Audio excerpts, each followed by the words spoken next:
मी अशोक तुकाराम भोईर, अपंग विकास महासंघ अध्यक्ष, राष्ट्रपती पुरस्कार विजेता। भिवंडी निजामपूर महापालिकेच्या वरती आजचं आमचं आंदोलन आहे।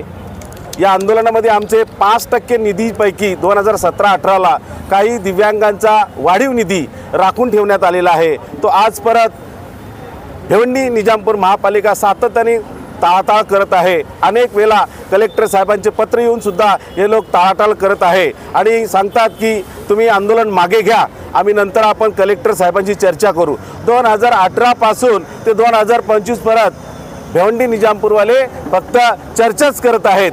आमची माग एकच आहे की जोपर्यंत आमचा जो वाढीव निधी मिळत नाही आहे तोपर्यंत आम्ही इथून हटणार नाही। तसेच अनेक योजना आहेत याच्या व्यतिरिक्त सुद्धा की त्या योजनांवरती कुठल्याही प्रकारचा भिवंडी निजामपूर महापालिका त्याच्यावर लक्ष देत नाही आहे। उलट 24,000चे 20,000 रुपये करण्यात आलेले आहेत।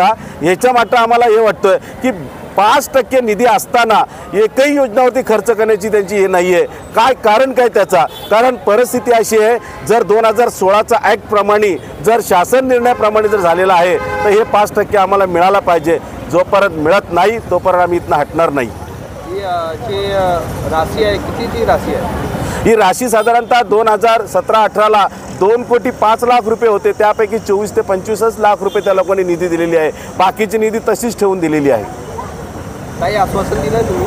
आश्वासन प्रत्येक वेळेला देतात, प्रत्येक वेळेला सांगतात की बाबा एक काम करा, तुम्ही मीटिंग करूया, तुमचं आंदोलन मागे घ्या। आतापर्यंत 3 लेटर आले की आंदोलन मागे घ्या, आंदोलन मागे घ्या। आम्ही ह्या वेळेला आम्ही थांबणार नाही आहे। हे फक्त आम्हाला टाईम खाऊ हे दिलं जाते, त्याच्यामुळे आम्ही काही थांबणार नाही याच्याबद्दल।